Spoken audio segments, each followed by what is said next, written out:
And Louie Gohmert, okay, so you got a warning for not wearing a mask in the chamber last night. 4 House Republicans were fined.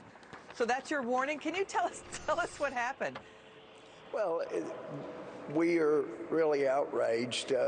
We're told we need to follow the science, but we have a speaker that has been far more concerned with politics, with control, with optics, which, the Sergeant Orange apparently said was the reason they wouldn't bring in the National Guard to protect the Capitol on January 6th. So it's all about optics to these people, and it's trying to convince people that, it's a terribly dangerous place to work.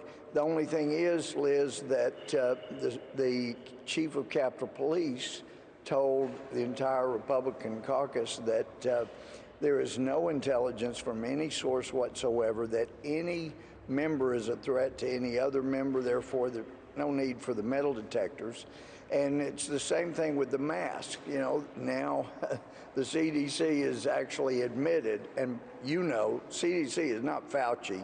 He's kind of like Keynes as an economist. So Churchill said, you'd have an unlimited number of opinions when Sir Keynes spoke, but that's kind of where Fauci is.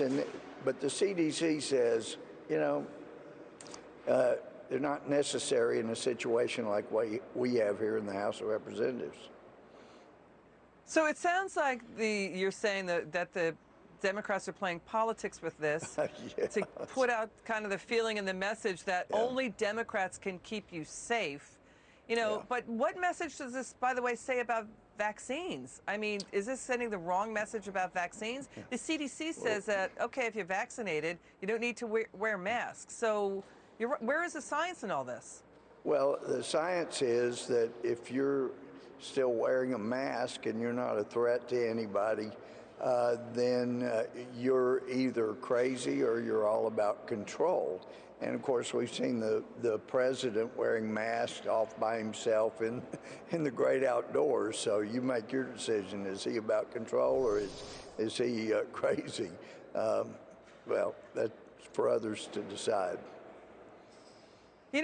Congressman, it feels like what you're seeing and, this fight about wearing masks is a microcosm of what's going on across the country.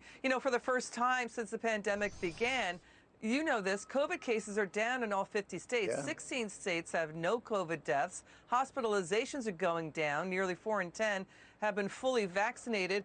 And, we have half the country half the states saying you don't need to wear masks. Yeah, that's right. So, but you have this fight in D.C., and it just sets, it's like, what is the look for the rest of the country, what we're seeing happening in Washington?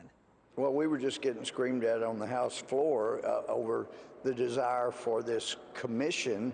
And the message was, why can't you be bipartisan? The 9/11 commission was all worked out. And I got up on the floor and said, look, things have changed since 9/11.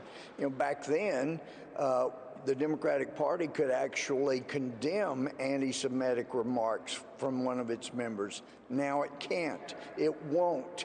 And back then, we could agree on all kinds of things. You remember that both sides of the aisle saying, God bless America back then. Now we have a president can't even evoke the name God on the National Day of Prayer. Things have changed dramatically since 9/11, and with one party, it is not for the good. Congressman, getting back to masks, we have a video of a 10-year-old boy. He gave an impassioned speech to his school board in Florida, begging the school to lift mask mandates. Let's watch this. I know my teacher has asthma and everything, but I understand why it's hard for her to wear a mask, and I think she should have that choice. But I should too. I have allergies, and I feel really anxious with my face covered. But I'm not allowed a mask break like her. It seems unfair. All this seems unfair, and it doesn't make sense. I miss seeing people's face. I miss the way things used to be. I'm scared they'll never go back to normal. Breathing freely doesn't seem like something we should have to ask any other people for permission for. Please make masks optional today. It would be so awesome to end the school year on a really happy note like that. Thank you for your time. Isn't she marvelous? He's getting famous for that. What do you think of that, sir? Oh, it's beautiful. I mean, we need that girl in Congress. She's fabulous. But let me tell you, Liz, last year I went to Congressman Sam Johnson's funeral. You know, such a hero, 7 years in Hanoi Hilton. And he had the honor detail out there, and it was outside, and 2 of the honor guard passed out. They had to bring in ambulance and medical care. And I asked the sergeant in charge of the detail afterward, I said, maybe I guess 2 hours is too long to wait out here in the heat. And he said, sir, we've been in a lot hotter places for a lot longer, but it's the masks. The masks make people pass out. That can't be good for our military when they have to wear masks out. You know, for heaven's sake, I think letting them not pass out would be better than risking 99% chance of survivability with COVID. Okay, Congressman Gohmert, we love talking to you. You give us straight talk. You tell us what's going on.